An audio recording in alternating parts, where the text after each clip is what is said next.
வெண்முரசு. காண்டீபம் 8. பகுதி 1. கனவுத்திரை 8. வாசிப்பது சந்தீப். ஒரு கையில் குருதியும் மறு கையில் தழலுமென தன் எல்லை கடந்து வந்த இளைய வீரனை சித்திரரதன் தன் உடல் விழியால் அக்கணமே கண்டான். விழிமணி போல் இருளுக்குள் ஒளிவிட்ட அவன் உடல் அதிர்ந்தது. அவனுடன் பொன்னுடல் பொலிய காமக் களியாட்டிலிருந்த துணைவி கும்பி நசியும் கந்தர்வ கன்னியரும் அக்கணமே வண்ணச் சிறகுள்ள மீன்களாக மாறி நீருக்குள் மூழ்கி மறைந்தனர்.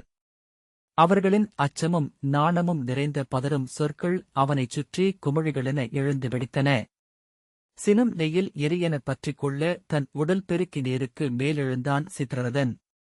அவன் இரு தோள்களிலிருந்து 100 கைகள் முளைத்தெழுந்து விரிந்தன. அவற்றில் மண்ணில் உள்ள படைக்கலங்கள் அனைத்தும் தழல்கள் ஒன்றில் பிரிதென பற்றிக் கொண்டு எழுவது போல தோன்றின. 1000 சிம்மங்களின் அறைதல் என ஒலி எழுப்பி நீர்மேல் நடந்து கரைக்கு வந்தான். இல் இல் மானுடா, யார் நீ என்று கூவியபடி அவன் வந்தபோது மலை உருண்டு வரும் இடையெதிர்வில் மரங்கள் நடுங்கின. அவற்றின் கூடுகளில் கண் துயின்ற குஞ்சுப் பறவைகள் எழுந்து கூவிய அன்னையின் தூவி வெம்மைக்குள் புகுந்து கொண்டன. காட்டுக்குள் மடம்புகளிலும் குகைகளிலும் புதர்களிலும் பதுங்கி விழிமூடி துயின்றிருந்த விலங்குகள் அனைத்தும் தங்கள் கனவுகளுக்குள் அத்தருணத்தைக் கண்டன. பேரொரு கொண்டு அர்ஜுனன் முன்பு வந்து நின்ற சித்திரரதன், ஏன் இங்கு வந்தாய்? அறியா மானுடனா நீ? கந்தர்வ வேளையில் இவ்வெல்லை கடக்கக் கூடாதென்றறியாத மானுடன் ஒருவனும் இருக்க முடியுமா என்றான். அர்ஜுனன் அஞ்சாத விழிகளுடன் நிமிர்ந்து நோக்கி, அறிந்தே வந்தேன் என்றான். மண்ணுக்கு வந்த பல 100 யுகங்களில் முதன்முறையாக முற்றிலும் அச்சமற்ற விழியொன்றைக் கண்ட கந்தர்வன் திகைத்து, என்னை யாரென்று அறிவாயா என்றான். நீர் கந்தர்வன், சித்திரரதன் என்று உமக்குப் பெயர் என்றான் அர்ஜுனன். 100 கைகளையும் நிலத்தில் ஓங்கியறைந்து ஊன்றி குனிந்து கண்ணங்கரிய உடல் கொண்டு விந்தையான பெரிய பூச்சியைப் போல் சித்திரரதன் ஆனான். அவன் இடையிலிருந்து வௌவால்களைப் போல் இருபெரும் தோல் சிறகுகள் விரிந்தன. கடற்கலத்தின் பாய்காற்றில் படபடப்பது போல அவற்றை அடித்து பாறை உருளும் ஒலியில், நான் மானுடரை விரும்புவதில்லை. என்னை விழித்தொட்டு நோக்கிய மானுடர் எவரையும் கொல்லாது விட்டதும் இல்லை என்றான். அர்ஜுனன் புன்னகையுடன், ஆம், கந்தர்வர்களின் முறை அது. அவர்களுக்கு மானுடர் ஒரு பொருட்டல்ல என்றான். மூடா, என் எல்லைக்குள் வந்த நீ இப்போதே இறந்தவனுக்கு நிகரே என்றான் கந்தர்வன். அர்ஜுனன், இங்கு நான் வந்தது உம்மை அறைகூவ மட்டுமே என்றான். தன் முதல் வலக்கையால் நிலத்தை ஓங்கி அறைந்து வெடித்து நகைத்து, என்னையா? போருக்கா என்றான் சித்திரரதன். கருவறைச் சுடர்விளக்கின் அசைவின்மை தெரிய, ஆம் என்றான் அர்ஜுனன். நான் எளிய மானுடன். அதை அறிவேன். ஆனால் முழுக்குருதியையும் உண்டபின் படையல் விலங்கை தானென்றே உணர்கிறது தெய்வம். என் கையில் அமர்ந்த வில்லின் தெய்வம் விண்ணளந்தவன் எடுத்த காலுக்கு நிகரானது. அது ஏறி வரும் ஊர்தி மட்டுமே நான். இதை எதிர்கொள்ள மும்மூர்த்தியரும் திசைவழியை வில்லென வளைத்து எழுந்து வந்தால் மட்டுமே முடியும். 100 யுகங்களின் களிம்பு படிந்த உள்ளத்திற்கு அப்பால் சென்று சித்திரரதனின் விண்ணகர் வாழ்வியல் நினைவை அர்ஜுனனின் சொல்லோ தோற்றமோ தொடவில்லை. அந்த அச்சமின்மை மட்டுமே சினம் கொள்ளச் செய்தது. 100 கைகளையும் அசைத்து படைக்கலங்களை சுழற்றி சிறகுகளை அடித்து காற்றில் எழுந்து அவனை சூழ்ந்து பறந்தான். மூடா, எடு உன் படைக்கலத்தை. இக்கணமே பார்ப்போம், வெல்வது எவரென்று என்றான். அர்ஜுனன், அறைகூவியவன் நான். எனவே படைக்கலன் தேர்வது உன் உரிமை என்றான். சித்திரரதன் சினமும் ஏளனமும் கலக்க நகைத்து, எனக்கு போரரம் கற்பிக்க வந்துளாயா? உன் படைக்கலத்தை நீயே எடு. அறைகூவல் விடுத்தவன் நான். என் விழி என நான் அமைத்த எல்லைக் காவல் ஆந்தை என் அறைகூவலாக அங்கே அமர்ந்திருந்தது என்றான். அவ்வண்ணமெனில் அதுவே என்றான் அர்ஜுனன். தன் இருசுள்ளியை வீசி அங்கிருந்த எண்ணெய் முட்புதர் ஒன்றைப் பற்றி எரிய வைத்தான். வெடித்து தழல் தெரித்து எழுந்து நிழல்களுடன் ஆடிய சுடரின் ஒளியில் தன் வில்லை எடுத்து நாணேற்றி கால் பரப்பி சமபாத நிலையில் நின்றான். வில் எனில் வில் என்று உரைத்த சித்திரரதன் ஒளிரும் உடல் கொண்ட மானுடனானான். படநாகம் போல் வளைந்தெழுந்த பெருவில்லொன்றை இடக்கையில் ஏந்தி மான்விழி போல் ஒளிர்ந்த முனை கொண்ட அம்புகள் நிறைந்த அம்பரா தோணியை தோளிலேந்தி நின்றான். இருவரும் ஒருவரை ஒருவர் விழித்தொடுத்தபடி பக்கச்சுவடு வைத்து மெல்ல சுற்றி வந்தனர். அர்ஜுனனின் கைகள் அவன் ஆவனாழியைத் தொடவில்லை. வில்லின் நான் மட்டும் முட்டி முட்டி துளை தேடும் வண்டு போல் இமிழ்ந்து கொண்டிருந்தது.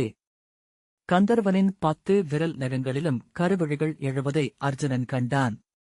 10 கால் நகங்களும் நோக்கு கொண்டன. அம்பெனப்படுவது பருவொரு கொண்டு காற்றிலெழும் விழியே என துரோணர் சொன்ன சொற்களை நினைவு கூர்ந்தான். சுற்றிவரும் கந்தர்வனின் உடலசைவை விழி சலிக்காது நோக்கியபடிதான் சுற்றி வந்தான். விழிகோத்து மெல்ல சுழலும் அம்முடிவற்ற களத்தில் அவன் அதைக் கடக்கும் வழியைக் கண்டான். புதர்களில் பூத்து நீட்டி நின்ற மலர்கள் தொடும்போது மட்டும் சித்திரரதன் உடல் உதிர்வறிந்து சுனைநீர் பரப்பென மெல்ல அதிர்ந்தது. கணத்தின் ஒரு துளி நேரம் அசை விழுந்து உறைந்து மீண்டது. அர்ஜுனன் புன்னகைத்தான். கால் பின்னெடுத்து வைத்து அங்கே இலையின்றி கிளை செறிந்து பூத்து நின்ற கொன்றை ஒன்றை அடைந்தான். அவன் இயற்றப் போவதென்ன என்று சித்திரரதன் எண்ணிக் கொண்டிருக்கையிலேயே பார்த்தனின் வலக்கை நீண்டு மலரொன்றைக் கொய்து நாணிலேற்றி அம்பெனத் தொடுத்து சித்திரரதன் உடலை அடித்தது. மலர்பட்டு செயலிழந்து விழுந்து அவன் உடல் மீள்வதற்குள் அடுத்து மலர் வந்து விழுந்தது.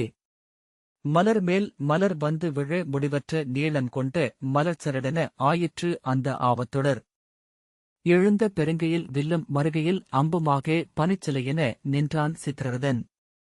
அம்புகளை என மலர்களை தொடுத்தபடி அவனைச் சுற்றி வந்து அர்ஜுனன் புரிவட்ட பாதையில் மெல்ல அணுகி அவன் கையிலிருந்த வில்லை தன் காலால் உதைத்து வீசினான்.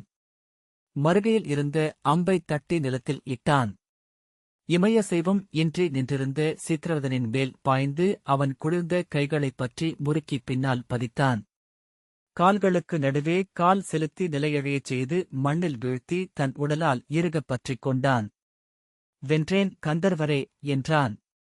முதல் மலரிலிருந்து இறுதி மலர் வரைக்குமான அம்புப் பெருக்கை ஒரு கணமென உணர்ந்து சிந்தை அழிந்திருந்த சித்திரரதன் விழித்து உடல் புதைத்து தலை திருப்பி என்ன நிகழ்ந்தது என்றான். உங்களை வென்றுளேன் கந்தர்வரே என்றான். எங்ஙனம் இது நிகழ்ந்தது? எங்ஙனம் என்று குரல் இறுகித் தெறிக்க கந்தர்வன் கேட்டான்.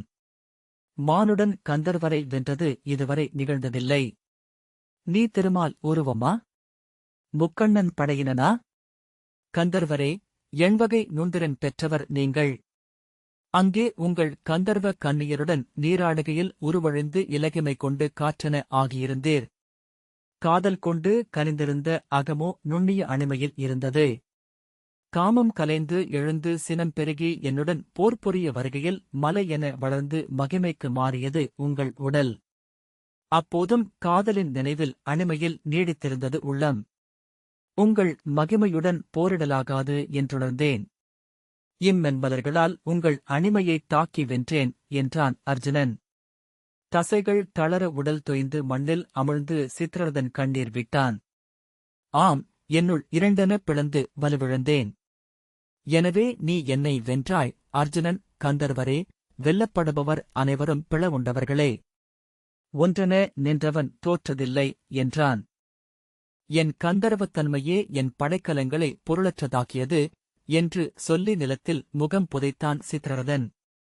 தனிவல்லமையை அளிப்பது எதுவோ அதுவே வீழ்த்தும் பொறியும் ஆகும் என்பது போர்நூல் கூற்று என்றான் அர்ஜுனன். இனி நான் எப்படி விண்ணேகலாகும்? மானுடரிடம் தோற்ற கந்தர்வன் அங்கே இழிமகன் எனப்படுவான். யுகயுகங்களாக இக்காட்டில் இன்பங்கள் அனைத்தையும் அடைந்து திளைத்தேன். என்னுள் எங்கோ இவையனைத்தும் கந்தர்வபுரியின் இன்பங்களின் ஆடிநிழல்கள் மட்டுமே என்று அகக்குரல் சொல்லிக் கொண்டிருந்தது. என்றோ ஒரு நாள் இப்பொய் வெளியிலிருந்து எழுந்து மெய்நிலையை அடைவேன் என்று எண்ணியிருந்தேன். இனி அது நடவாது. ஊழி முடிவு வரை இந்த மாயக்கனவின் போய் இன்பங்களில் ஆடி இங்கு உறைவதே என் ஊழ் போலும் என்றான். அர்ஜுனன் தன் ஆடையை சீர்படுத்தி வில்லை தோளில் அமைத்தான். என் பிழையென்று இது கந்தர்வரே என்றான். அரைக்கூவல்களை ஏற்பதும் களம் நின்று வெல்வதும் இயலாத போது அங்கே மாய்வதும் வீரனுக்குரிய நெறிகள். வணங்குமிடத்தில் வணங்கவும் பிற இடங்களில் நிமிரவும் அவன் கடமைப்பட்டிருக்கிறான். என் தமையனின் ஆணை ஏற்று இங்கு வந்தேன். உம்மை வென்று மீள்வதன்றி வேறு வழியில்லை எனக்கு. உமக்கு இழைத்த பிழைக்காக என்னை பொறுத்தருள்க.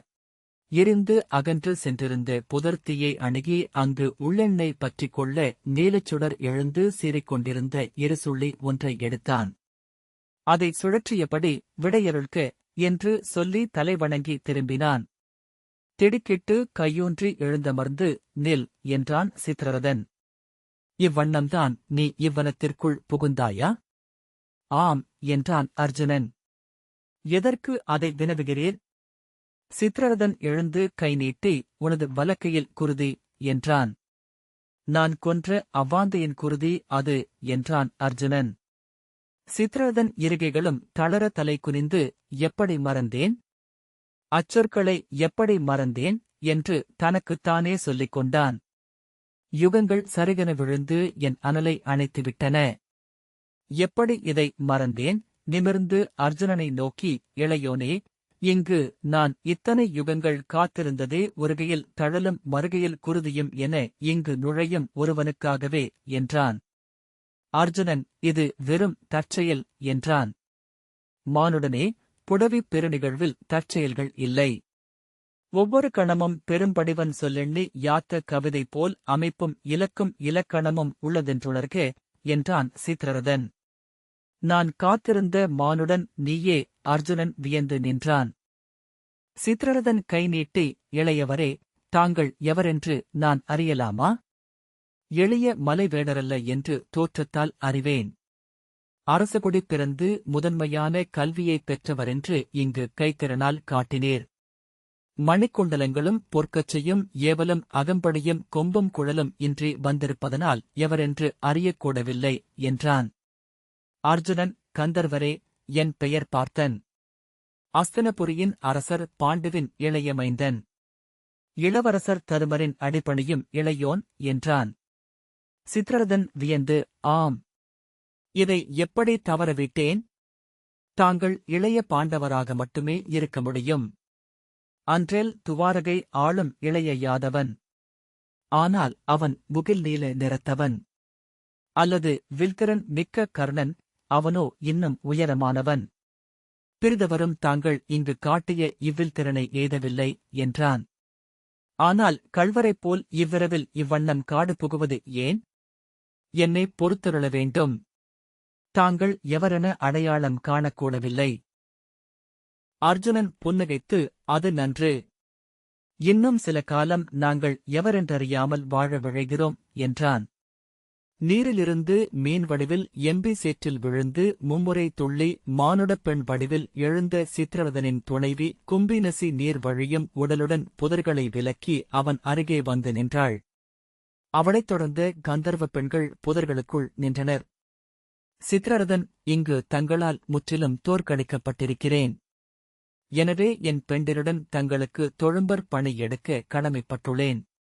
நாங்கள் உங்களை உடன் தொடர ஒப்புங்கள் என்றான். அர்ஜுனன் திரும்பி கும்பினசியின் விழிகளை நோக்கி புன்னகைத்தான். கந்தர்வரே, போர் முறைப்படி நீர் என் தொழும்பரே. ஆனால் மண்ணில் மானுடருக்குள்ளே மணவனையோ மங்கலத்தாலியோ கந்தர்வருக்கில்லை. எனவே இவள் என் தொழும்பு அல்ல, இக்காட்டில் எனக்கென தங்கை ஒருத்தியைப் பெற்றேன். அவளுக்கு என் மூத்தோன் பரிசென உம்மை அளிக்கிறேன் என்றான். விழிகளில் நீர் நிறைய இதழ்கள் புன்னகைக்கு கும்பினசி கைகுப்பினாள். கந்தர்வன், பாண்டவரே, எய்துமிடத்தை நிறைக்கும் நீரென ஒவ்வொரு வாழ்க்கை தருணத்திலும் இடைவெளியின்றி நிறைபவனே வாழ்க்கையைக் கடந்து மெய்மையை அறிய முடிபவன். அத்தகைய ஒருவனை இங்கு கண்டேன். என் தலை தாழ்வதாக என்று வணங்கினான். மீளத் தலைவணங்கி, என் மூத்தவரும் அன்னையும் காத்திருக்கிறார்கள் என்றான் அர்ஜுனன். பாண்டவரே, இங்கு நான் செய்த நெடுந்தவம் தங்களால் முடியும் என்ற சொல்லிருக்கிறது.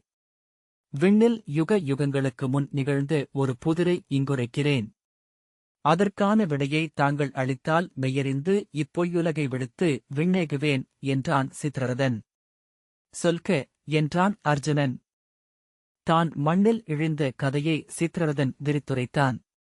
சொல்லுங்கள் இளைய பாண்டவரே, நான் பிழை செய்தவனா?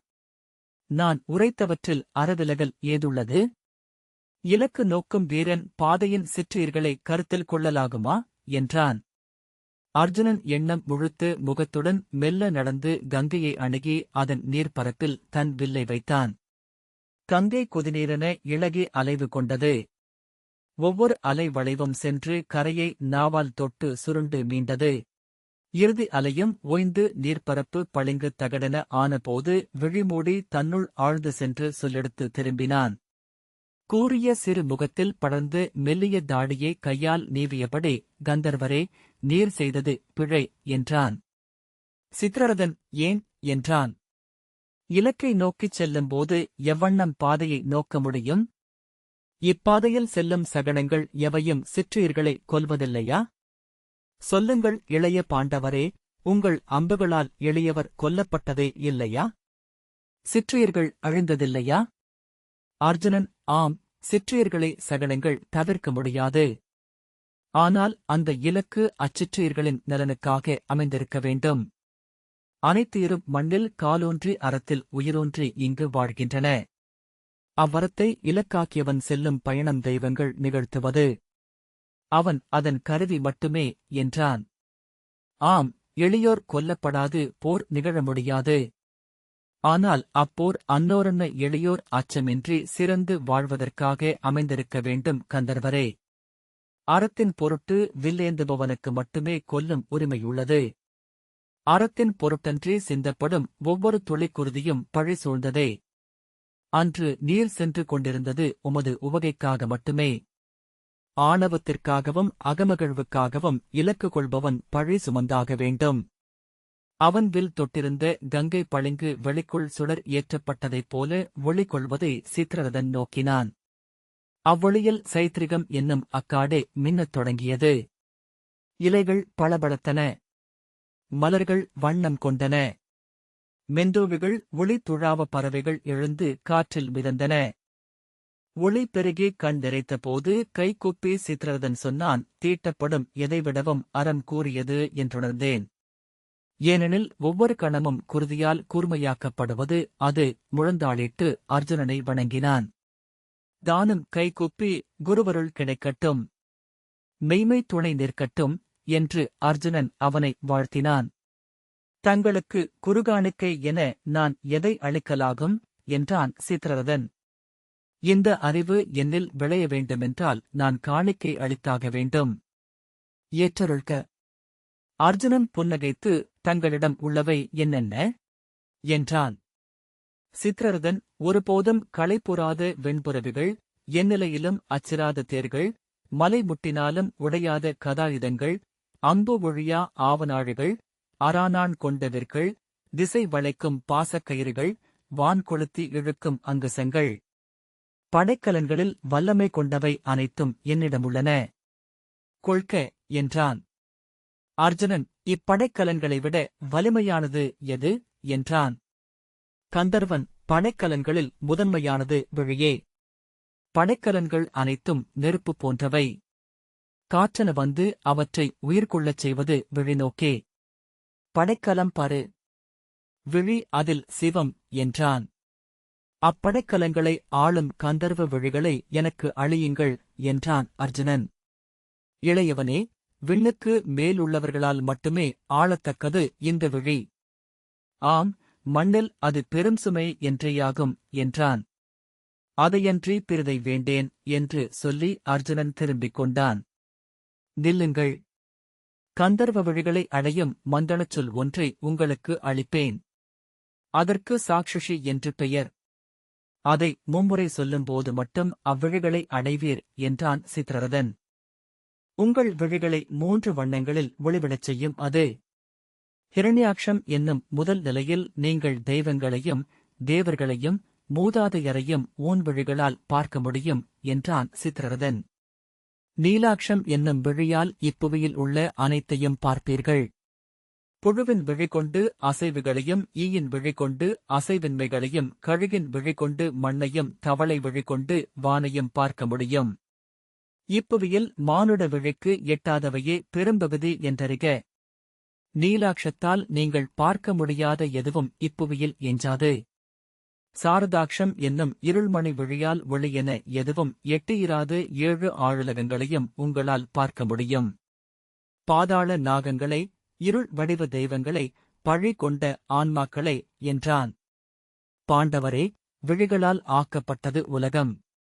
மண்ணில் ஒளியறியாதவற்றை நோக்கும் திறன் வௌவால்களுக்கு அளிக்கப்பட்டுள்ளது. மொழியறியாதவற்றை நோக்க நாய்கள் அருளப்பட்டுள்ளன. எண்ணம் அறியாதவற்றையும் நோக்கும் திறனை இச்சொல் அளிக்கும் உங்களுக்கு. இவ்விழிக்காட்டில் கொளுத்தப்பட்ட எரி என உங்கள் உடலில் இருக்கும். விழைவுகளின் காற்று அதைத் தொடாமலிருக்கட்டும். உங்கள் அறிவின் குளிரோடைகளால் அது கட்டுப்படுத்தப்படட்டும். அம்மந்தனச் சொல்லை அறிய விரும்புகிறேன் என்றான் அர்ஜுனன். அறம் உணர்ந்து அதில் அமைந்த உள்ளம் கொண்டு உங்களுக்கு அறிவிழி என்றும் அணிநகையே என்றான் சித்திரரதன். அர்ஜுனன் அவன் முன் முழங்காலிட அவன் செவியை தன் வாயருகே கொணர்ந்து தன் மேலாடையால் 2 தலைகளையும் மூடி மும்முறை சாக்ஷசி மந்திரத்தை சித்திரரதன் உரைத்தான். மும்முறை அதை தனக்குள் ஓதி எழுந்த அர்ஜுனன் தலை வணங்கி இம்மந்திரத்தை அளித்து நீங்கள் எனக்கு ஆசிரியரானீர். குரு காணிக்கை என நான் அளிப்பது எதை என்றான். சித்திரரதன் நான் மண்ணில் வந்து விழுந்தபோது எந்தை காசியபர் எனக்கு அளித்த அழகிய தேர் விண்ணில் சிதைந்துவிட்டது. அதை மீட்டு அழியுங்கள் என்றான். அர்ஜுனன் தன் வில் குலைத்து அம்புகளைத் தொடுத்து காட்டில் மலர்ந்திருந்த பவளமல்லி மலர்களை கொய்தான். அம்புகளாலேயே அவற்றை ஓரிடத்தில் குவித்து விஸ்வகர்ம மந்திரத்தை சொன்னான். 108 முறை உரைக்கப்பட்ட அம்மந்திரம் நிறைவுற்றபோது சித்திரரதனின் மலர்த்தேர் மீண்டும் ஒருங்கி நின்றது. தங்கள் துணைவியுடன் விண்ணேகுக கந்தர்வரே என்றான் அர்ஜுனன். சித்திரரதன் கை நீட்டி அர்ஜுனனை ஆறத் தழுவிக் கொண்டான். நாம் மீண்டும் சந்திக்கும் களங்கள் அமையும். அவைகள் நிகழும் என்றான். அவ்வாறே ஆகுக என்றான் அர்ஜுனன். வாழ்த்துங்கள் மூத்தவரே என்று கும்பீனசி தலைவணங்கினாள். என் தங்கையின் கைகள் உங்கள் கைகளில் இனிதமரட்டும் என்றான் அர்ஜுனன். கும்பீனசியின் கைப்பற்றி மலர்த்தேரில் ஏறிக்கொண்டான் சித்திரரதன். மணியொலி எழ சிரித்தபடி கந்தர்வ கன்னியர் எழுந்து வந்து தேரிலே